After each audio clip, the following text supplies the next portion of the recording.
Hello అండి అందరికీ welcome to my channel AR creations. ఈరోజు నేను మీకు ఏం చెప్పాలనుకుంటున్నా అంటే కొత్తగా నేర్చుకునే వారికి అయితే ఈ వీడియో చాలా యూజ్ అవుతుంది.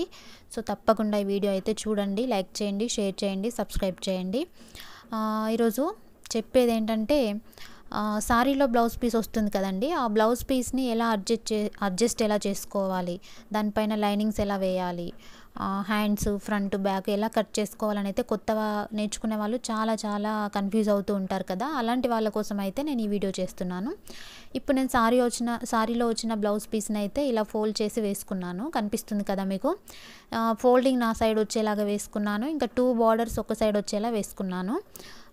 ఇప్పుడు దీన్ని ఇలా ముడతలు లేకుండా స్ట్రెయిట్గా నీట్గా వేసుకోవాలి. ఇంకా ఈ బ్లౌజ్ పీస్లు అయితే మనకి ఈక్వల్గా అయితే రావండి సారీలో. చూస్తున్నారు కదా, ఇక్కడ చాలా క్రాస్గా అయితే కనిపిస్తుంది మీకు, చూడండి చాలా క్రాస్గా వచ్చింది కదా ఇక్కడ. సో దీన్ని మనం ఫస్ట్ ఈక్వల్ చేసుకోవాలి. కొత్త వాళ్ళు అయితే చాలా కన్ఫ్యూజ్ అవుతారు. ఇంకా క్రాస్గా వచ్చిన దాన్ని ఎక్కువగా వదిలేయడం వల్ల వాళ్ళకైతే బ్లౌజ్ పీస్ సరిపోకపోవచ్చు. సో అలా కాకుండా ఇలా అడ్జస్ట్ చేసుకొని కొంచెంగా స్ట్రైట్ చేసుకుంటూ మనము లైనింగ్ అడ్జస్ట్ చేసుకొని కటింగ్ అయితే చేసుకోవచ్చండి. ఇప్పుడు నేను లైన్ గీసుకున్నాను కదా, కొంచెం ఒక 1 ఇంచు మందం, అంటే నేను 1 ఇంచు వరకు అయితే తీసేసాను క్రాస్ వచ్చిందని. ఇప్పుడు దీనిపైన లైనింగ్ బ్యాక్ పార్ట్ మనము ఎలా పెట్టుకోవాలో నేను మీకు చూపిస్తాను. కొత్తగా నేర్చుకునే పిల్లలు కన్ఫ్యూజ్ కాకుండా ఉంటుందని అయితే ఈ వీడియో చేస్తున్నా అండి. బ్యాక్ పార్ట్ కన్నా ముందు ఇదిగో హ్యాండ్స్, ఇక్కడ బార్డర్ వచ్చింది కదా, ఈ బార్డర్ వచ్చిన ప్లేస్లో నేను హ్యాండ్స్ వేస్తున్నాను. నాకైతే హ్యాండ్స్కి జాయింట్ పడిందండి. ఆ జాయింట్లను కూడా మనం ఇలా అడ్జస్ట్ చేసుకోవాలి, అస్సలు కన్ఫ్యూజ్ కాకుండా. చూడండి, కొత్త పిల్లలకి చాలా ఈజీగా అర్థమవుతుంది. చూస్తున్నారు కదా, బార్డర్ వచ్చిన ప్లేస్లో ఇలా అయితే నేను వేసాను హ్యాండ్ని. సో హ్యాండ్స్ అయితే ఇలా వేసుకోవచ్చు మనకి బార్డర్ వస్తే. బార్డర్ రాకపోతే ఇంకా వేరే ప్లేస్లో కూడా మనం అడ్జస్ట్ చేసుకోవచ్చు. ఇక ఫోల్డింగ్ వచ్చింది, ఇక్కడ ఎక్స్ట్రా తీసేసాం కదా మనము, ఎక్స్ట్రా నేను లైన్ అయితే గీసుకున్నాను. ఇక ఈ ప్లేస్లో మనం బ్యాక్ పార్ట్ పెట్టుకోవచ్చండి. ఇలా చూడండి, ఇలా బ్యాక్ పార్ట్ని అడ్జస్ట్ చేసుకోవాలి. కింది వైపుకు క్రాస్గా వచ్చింది కదా క్లాత్, సో కింది వైపున అయితే పెట్టుకోవడానికి లేదు, కింది సైడు మనకి క్లాత్ ఉండదు. అది కూడా చూసుకొని ఫోల్డింగ్ అనేది కరెక్ట్గా వేసుకోవాలి. ఇది వేసుకోవడం చాలా ఇంపార్టెంట్. ఇంకా ఈ మిగిలిన ప్లేస్లో మనకి ఫ్రంట్ పార్ట్ రావాలండి. ఫ్రంట్ పార్ట్ని ఎలా వేసుకోవాలి, ఇందులో క్రాస్ కటింగ్ అయితే ఎలా వేసుకోవాలో చూపిస్తాను నేను. ఇంకా నార్మల్ కటింగ్ అయితే ఎలా వేసుకోవాలో నేను నెక్స్ట్ వీడియోలో అయితే మీకు చూపిస్తాను. ఇప్పుడు క్రాస్ కటింగ్ చూడండి, ఇలా అడ్జస్ట్ చేసుకున్నాను నేను.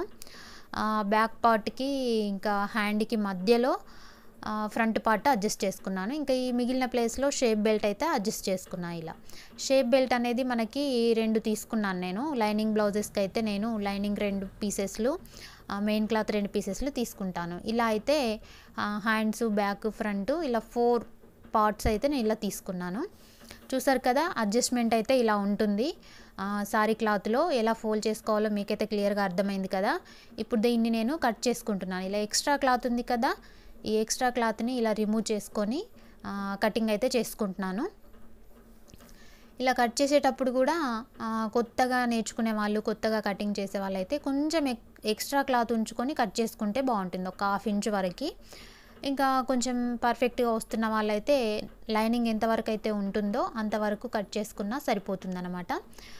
ఇలా కట్ చేసుకునేటప్పుడు అయితే మనము ఇలా నేను హ్యాండ్ పెట్టి కట్ చేస్తున్నా కదా, అలా కట్ చేయాలి. ఎందుకంటే సారీలో క్లాత్ అనేది మనకి ఫ్యాన్సీ అనుకోండి, జారుడుగా ఉంటుంది కాబట్టి మనం నార్మల్గా కట్ చేస్తే కింది భాగం అనేది చిన్నగా అయిపోతుంది, అంటే కటింగ్ లోపలికి వెళ్ళిపోతుంది అనమాట. అందుకని దాన్ని కరెక్ట్గా పట్టుకొని మనము కటింగ్ అయితే చేయాలి, జారిపోకుండా ఎక్కువ తక్కువ రాకుండా కట్ చేసుకోవాలి. ఇంకా షేప్ బెల్ట్ అయిపోయింది కదా, చివర్లో నేను హ్యాండ్స్ కట్ చేస్తున్నానండి. ఈ హ్యాండ్స్కి నేను జాయింట్లు వేస్తున్నాను కాబట్టి వీటిని కరెక్ట్గా అడ్జస్ట్ చేసుకున్నాను. బార్డర్ ప్లేస్లో బార్డర్ రాకపోయినా కూడా ఇలా మనము కోర్ ఉంటుంది కదా బ్లౌజ్ పీసెస్కి ఎడ్జెస్కి, ఆ కోర్తో మనం అడ్జస్ట్ చేసుకొని కట్ చేసుకోవచ్చు. నేను ఎక్స్ట్రాగా కట్ చేస్తున్నాను, చూడండి 1/2 ఇంచు ఎక్స్ట్రా కట్ చేస్తున్నాను. ఇది కొత్త వారి కోసం అయితే యూజ్ అవుతుంది. చిన్న డౌట్స్తోని క్లారిఫికేషన్ లేక కటింగ్ విషయంలో అయితే తప్పు చేస్తూ ఉంటారు కదా, అలాంటి వాళ్ళ కోసం ఈ వీడియో యూజ్ అవుతుంది. Front back hands shape belt ఇలా సరిపోయింది. ఇంకా నెక్ పార్ట్ మనం కట్ చేసాం కదా లైనింగ్ది, అది మనకి హుక్కు పట్టి కాజపట్టికి యూజ్ అవుతుంది. ఇవైతే హిప్ బెల్ట్ అలాగే నెక్ బెల్ట్ కట్ చేసుకున్నాం. సో అర్థమైంది కదండి మీకు ఈ వీడియో. కొత్త వారి కోసం ప్లీజ్ లైక్ చేయండి, షేర్ చేయండి, సబ్స్క్రైబ్ చేయండి. Thank you.